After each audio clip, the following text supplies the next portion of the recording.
Bonjour, je suis Florence Aïvigan, votre coach d'anglais, et aujourd'hui je voulais vous faire une petite vidéo sur par rapport à une question qui m'a été posée pendant un des ateliers Speaking English du mercredi soir. D'ailleurs, si vous voulez pratiquer votre anglais, parler avec d'autres personnes, c'est le meilleur moyen pour parler, comme me disait une de mes anciennes élèves, il faut parler. Donc, rejoignez-nous, vous avez le lien dans la description de cette vidéo pour rejoindre les ateliers Speaking English.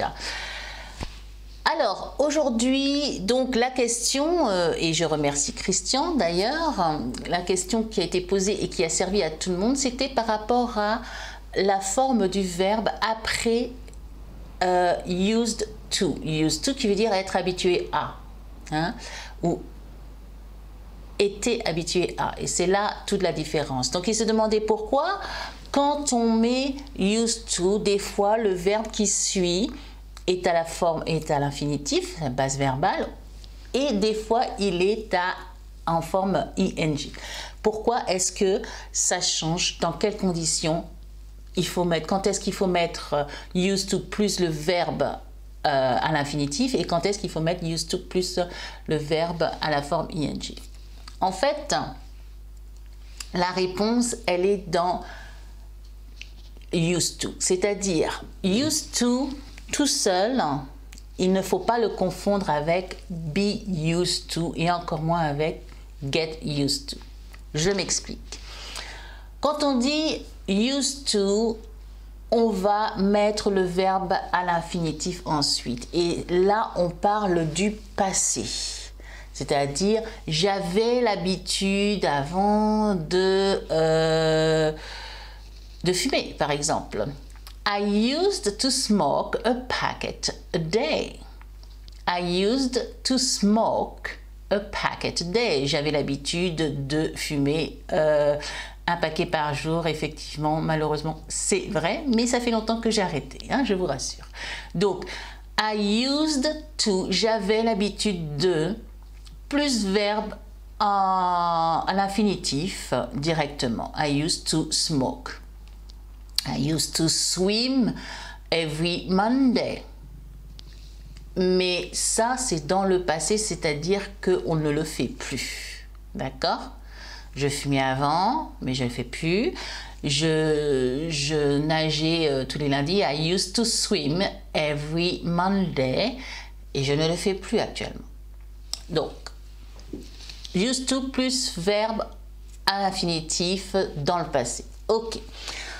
Ensuite, il y a l'expression to be used to. Et là, le be est très important parce qu'il vous met dans le présent.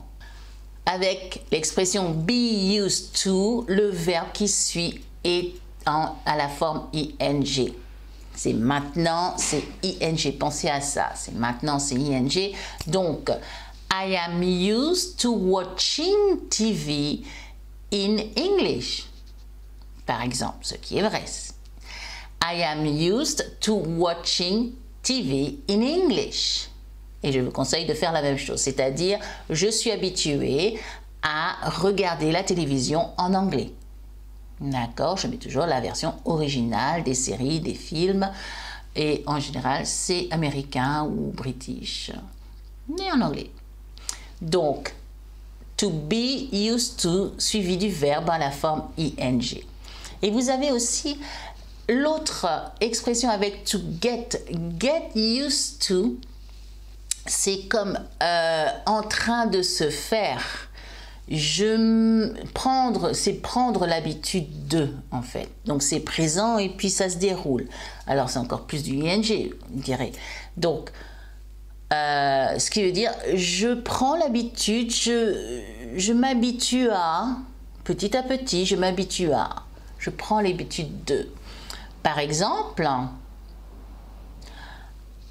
I get used to drinking less coffee every day. I get used to drinking less coffee every day. Je prends l'habitude, je m'habitue à boire moins de café chaque jour. drinking est là, get used to plus verbe en ing également, comme be used to plus verbe en ing également. Ok, donc je récapitule. Quand vous parlez de quelque chose qui est révolu, d'une habitude qui est révolue dans le passé, c'est used to directement. Donc le sujet plus used to directement et le verbe est à l'infinitif, c'est la base verbale. Ok, si vous parlez de maintenant ou de ce que vous êtes en train d'acquérir comme habitude, alors ce sera be used to plus verbe en ing ou alors prendre l'habitude get used to plus verbe en ing. Donc voilà, la règle, elle est simple. C'est vrai que beaucoup font l'erreur et il est possible aussi que moi aussi je fasse l'erreur, franchement. Mais la règle, elle est là et si vous voulez être correct, et ben c'est comme ça qu'il faut le faire. Ok? N'oubliez pas de liker cette vidéo si vous avez aimé, si vous avez appris quelque chose et partagez-la avec vos amis dans les réseaux sociaux, ça me fera très plaisir. Je vous vois dans une prochaine vidéo. Take care. Bye.